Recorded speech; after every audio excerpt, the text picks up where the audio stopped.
Good morning प्यारे बच्चों। Study with Pankaj में आपका स्वागत है। आज हम आपके लिए हिस्ट्री का बहुत अच्छा सा टॉपिक है ना, जिसको बोलते हैं बौद्ध धर्म से लगभग 50 प्रश्न जो बार बार परीक्षा में पूछे जाते हैं, उन सबों की एक बहुत अच्छी सी कलेक्शंस लेके आए हैं आपके सामने आगामी परीक्षाओं के लिए जो जेडी के आने वाला है। मेरे प्यारे बच्चों, देखिए पहला क्वेश्चन है ना, आप लोगों को देख के बड़ा मन खुश हो जाएगा। और मेरी कहानी भी इसी तरीके से है। मैंने आपको यूट्यूब पे बहुत अच्छी कहानी सुना रखा है, लगभग 1 डेढ़ घंटे का है ना, आप उसको देखिएगा। पहला क्वेश्चन है मेरे प्यारे बच्चों, बौद्ध धर्म के संस्थापक कौन थे? गौतम बुद्ध। गौतम बुद्ध का जन्म कब हुआ? 563 ईसा पूर्व। गौतम बुद्ध का जन्म स्थान का नाम क्या था? आप लोग सब जानते हैं, कपिल वस्तु लुम्बिनी, है ना। लाइट ऑफ एशिया किसको कहा जाता है? महात्मा बुद्ध को। आप लोग सब जानते हैं मेरे प्यारे बच्चों, है ना। गौतम बुद्ध के बचपन का नाम क्या था? सिद्धार्थ, है ना।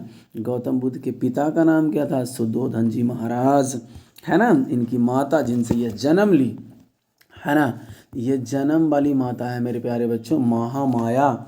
ये तो माया देवी, महामाया देवी पूरा नाम था। क्या नाम था? महामाया, है ना। गौतम बुद्ध की सौतेली माँ इज कॉल्ड मौसी, है ना, लालन पालन करने वाली माता प्रजापति गौतमी। आगे बढ़ते हैं, 9 नंबर क्वेश्चन को देखते हैं मेरे प्यारे बच्चों।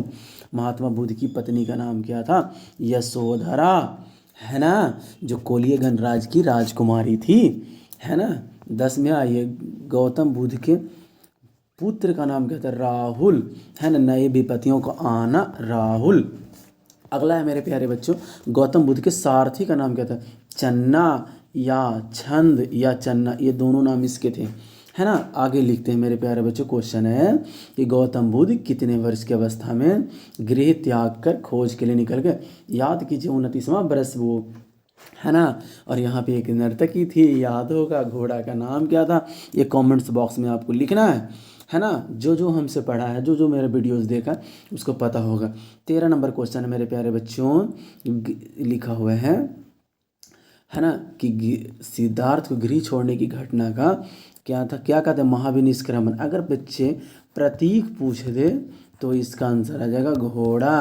और जन्म का प्रतीक उधर था, कमेंट्स बॉक्स में लिखिएगा।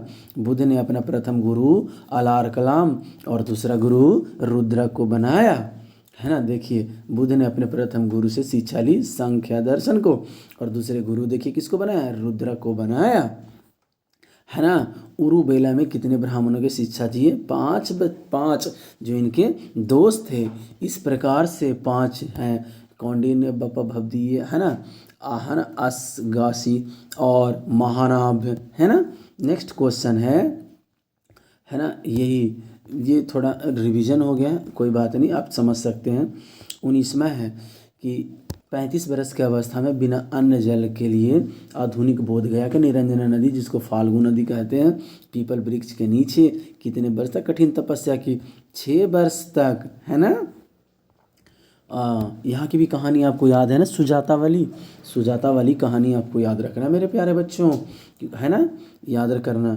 बाकी अगर जो नहीं देखें वो हमारे डिस्क्रिप्शन में जाके वहाँ पे है, आप देख सकते हैं, सुन सकते हैं। अच्छा से मैंने स्टोरीज वाइज बना रखा है। ज्ञान प्राप्ति के बाद सिद्धार्थ को क्या कहलाने लगा? तो गौतम बुद्ध तथागत कहलाने लगे। गौतम बुद्ध किस गोत्र से हैं? तो गौतम से। गौतम बुद्ध को रात्रि के दिन के किस दिन? वैशाख पूर्णिमा की सारी घटनाएं हुई है। गौतम बुद्ध ने अपना पहला उपदेश कहाँ दिया? वाराणसी के सारनाथ में। कौन सा पार्क था? हिरण्यगर्भ पार्क। कौन सा? हिरण्यगर्भ पार्क में इन्होंने दिया है ना। उपदेश देने की इच्छा घटना को क्या कहते हैं? धर्म चक्र परिवर्तन। महात्मा बुद्ध ने अपने उपदेश किस भाषा में दिए? उपदेश उन्होंने पाली भाषा में दिए। यहाँ लिखा हुआ बौद्ध धर्म के त्रिरत्न बुद्ध धंगशम, ये पटना में जो रहते हैं उनको पता होगा, बुद्ध मूर्ति, है ना। बौद्ध धर्म प्रविष्टि को क्या कहा जाता है? तो उपसंपदा कहा जाता है। बुद्ध के अनुसार देवतागण भी किस सिद्धांत के अंतर्गत आते हैं? कर्म सिद्धांत के अंतर्गत आते हैं देवता भी, है ना। निर्वाण में तृष्णा का क्या मतलब? निर्वाण में मर जाना होता है ना। बुद्ध के, अभी हमारे नहीं है, मतलब घटना कहा जाता है निर्वाण। आगे बढ़ते हैं। बुद्ध के अनुयायी कितने भाग में? 2 भागों में थे, एक भिक्षुक और एक उपासक। यहाँ पे देखिए लिखा हुआ है जिस स्थान पे ज्ञान की प्राप्ति वो ज्ञान कहलाता है बोध गया। बुद्ध की ज्ञान मृत्यु कब हो गया? तो 483 में। कहाँ? यूपी के कुशीनगर में। किसके घर? चंद्र कुमारी के घर, है ना, याद होगा आपको। किस वृक्ष के नीचे? तो वृक्ष का नाम प्यारे बच्चों आप लोग लिखेंगे साल वृक्ष के नीचे, है ना। आगे बढ़ते हैं। महात्मा बुद्ध की मृत्यु की घटना को महापरिवर्तन कहते हैं। क्या कहते हैं? महापरिनिर्वाण कहते हैं। महात्मा बुद्ध द्वारा दिया गया अंतिम उपदेश सभी वस्तुएं क्षण सीलमत की नासबर है। जाओ लोगों को मध्यम मार्ग के बारे में अपनाओ, बताओ। प्रथम शासन किसके संगीती हुआ? अजात शत्रु के टाइम में, है ना।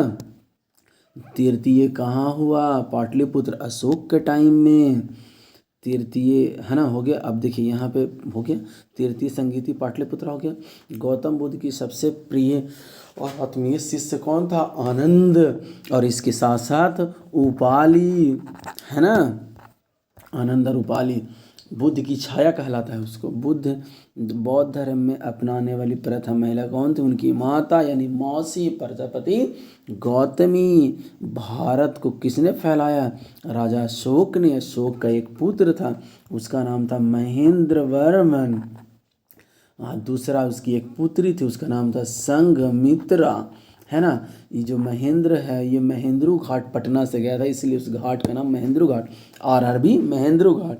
और ये जहाँ से गई थी संघमित्रा उसको पटना सिटी का, है ना, रानी घाट बोलते हैं। 40 नंबर क्वेश्चन देखेंगे। बुद्ध के प्रथम 2 अनुयायी कौन थे? काल्पिक और तपासु, है ना। आगे बढ़ते हैं। बुद्ध की प्रथम मूर्ति कहाँ बनाई गई? मथुरा कला केंद्र में। लिखा हुआ है सबसे अधिक बुद्ध की मूर्तियाँ किस शैली में बनाई गई? गंधार शैली में बनाई गई। आगे बढ़ते हैं। बौद्ध का परम धर्म लक्ष्य था निर्वाण। अगला है कि धार्मिक जुलूस की शुरुआत सबसे पहले किस धर्म से हुए? धर्म, याद होगा कि ये 62 धर्म था, इसमें से 60 धर्म नष्ट हो जाता है, चलता है काम, लेकिन मेन है 2 चलता है, एक जैन धर्म और दूसरा बौद्ध धर्म। याद होगा प्यारे बच्चों जब मैं पहले बार पढ़ाया था तब। बौद्ध धर्म के सबसे पवित्र त्यौहार बैसाख पूर्णिमा। बैसाख पूर्णिमा का नाम भी ख्यात हुआ बुद्ध पूर्णिमा से। अनिश्वरवाद में कौन विश्वास रखता है? जैन धर्म और बौद्ध धर्म दोनों। बुद्ध ने किसके प्रामाणिकता का स्पष्टीकरण नकार दिया? वेदों को, है ना। चार्वाक है जिसने भी वेदों को नकार दिया कि वेद झूठी बातों को प्रपंचा है ना। जब तक जियो सुख चैन से जियो, कर्जा लेके घी पियो, भगवान वसूलने नहीं आते हैं। आइए अब इसके सेकंड लास्ट क्वेश्चन की तरफ हम लोग बढ़ते हैं मेरे प्यारे बच्चों। चलिए एक बार फिर से आपको दिखा दूँ। पवित्र ग्रंथ ही पता है, ईश्वरवाद दोनों, है ना, वेदों को झूठ बताया। 49वां नंबर क्वेश्चन है ना। नकार सम्राट अशोक ने बौद्ध धर्म को दीक्षा किससे ली? मुगलीपुत्र 30 से लिया। अंतिम क्वेश्चन है बौद्ध धर्म की चौथी संगीति कुंडल वन कश्मीर किसके समय? राजा कनिष्क। कनिष्क कौन सा यान का था? 2 में भाग दिया था, तो याद होगा ये महायान का था। तो मेरे प्यारे बच्चों इस प्रकार से हम आपके मन को शांत करने के लिए ये पूरा पढ़ा दिए। आप इसे गौर से देख सकते हैं, इससे आपकी नॉलेज में कुछ ना कुछ इन्हांस होगा। और ये 50 क्वेश्चन पूरा बार बार ना पेपर में आते रहता है, तो आप लोग इसको अच्छा से याद कर लीजिए, कॉपी पर लिख लीजिए, है ना। कोई भी समस्या हो आप हमसे कांटेक्ट कर सकते हैं। हम अपना यूट्यूब का लिंक के साथ साथ PDF का भी लिंक डाल देंगे कि कहाँ मिलेगा ये आपको PDF डाउनलोड करने के लिए। आप हमारे टेलीग्राम चैनल पे जाएंगे और वहाँ भी आप देख लेंगे, ये PDF आपको ऑलरेडी मिलेगा। ठीक है, तो इसी बानी के साथ आज की कहानी को समाप्त करते हैं। Thank you, bye, have a nice day. आपका दिन